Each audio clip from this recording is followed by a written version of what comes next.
Okay, this is fascinating. And for a chunk of the year, TikTok and Instagram have been flooded with tons of videos you've probably seen with people taping their mouths before bedtime. They claim it's for your health, so we're investigating with the help of University Hospitals. Dr. Eric Ye, thank you for joining us this morning. Hey. Thank you for having me. So these are the types of tape that people will use, right? Right. These are a couple different ones that I kind of buy online, and just for the sake of this show, just to show different kinds that you can do, and there are even different ones that you can use to repurpose them for, So the whole thought process, let's talk about this, is to keep your mouth shut, so especially as you're sleeping, that you're forced to breathe through your nose. And that, let's talk about this first because you're the expert. Sure. You believe in this, and this is a good thing. There is a difference between breathing through your nose and breathing through your mouth. 100%. 100%. Yeah. The nose filters things, Yes. correct?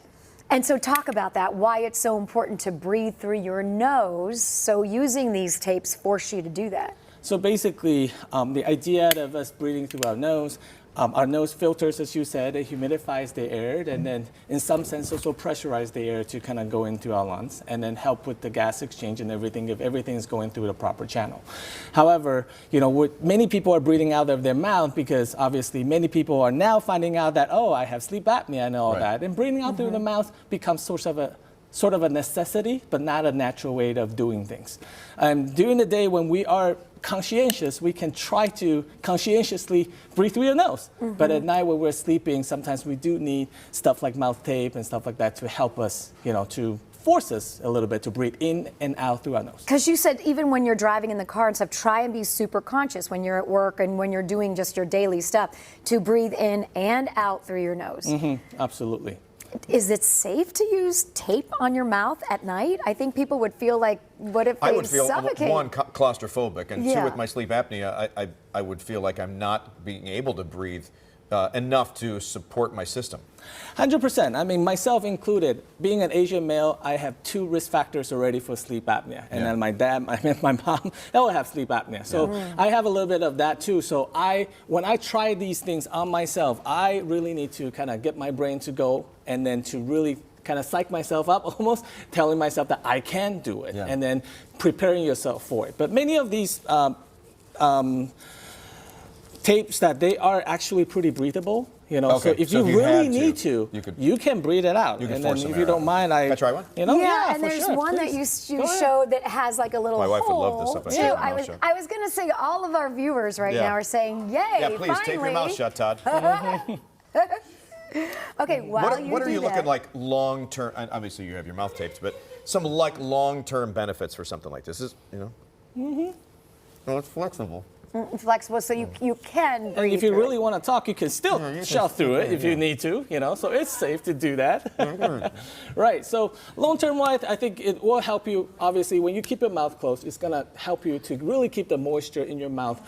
So the dry mouth situation, which a lot of people are complaining about, long winters of Cleveland with heat going on, if you can really keep your mouth shut at night, you're going to find yourself waking up in the morning and be like, I don't need to get that, gobble down that glass of water. I go to bed, and I'm not kidding you, with my Vig, and everyone knows that around here because I carry it with me, my vase, and I will drink it all night long. That's right. But then the more you drink, the more you have to, I mean, it's very disruptive. Then you get out, go to the bathroom, and then you need to worry about falling back to sleep again. Yeah. So. Now, my mom has been a big proponent in this, and even my daughter ordered these to sleep with.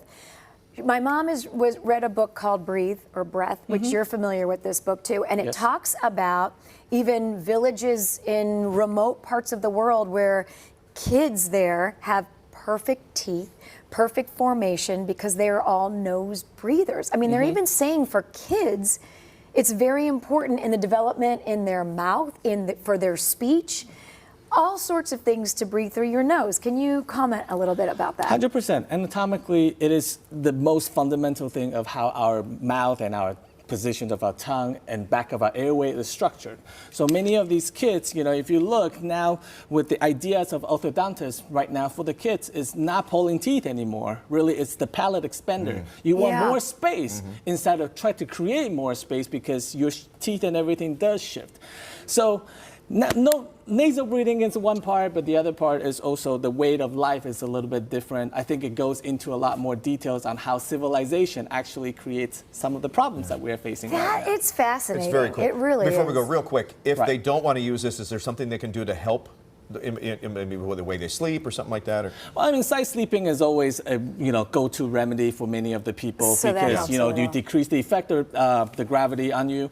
But there's also chin straps out there, couple different things that you can try to Yeah. search online. It doesn't hurt to try, but always a I'm good gonna idea try. to You talk You to wouldn't your also doctor. recommend like sticking a piece of duct tape on your Oh, mouth? 100% not. Okay, so you want something that's like this, something Right. that's flexible, something that's designed for it. Okay, Absolutely. great. I guess you don't want to completely rip the skin off of your Right, lips. right, right, right. Or, I mean, that could be So harmful. definitely give it a try. And some of these brands are probably more heavily tested. Yeah, it's very stretchy. Right, it's Yeah. very stretchy. Most of the time, I have tried There it you go. myself and never really kind of rip up my Yeah, hairs no, or anything. it wasn't. right. It wasn't coming up. Right. All right, Dr. Hayes, thank you so much. We're going to send it over to New Day Cleveland. Oh, see, you have a little hole in it. Yeah, it's this- stretchy. just in case. Over to you guys. I like this. I do too. I am fascinated by all of that, and that was a very interesting conversation there. So glad the doc was I had a on second grade teacher who wanted to do that to me.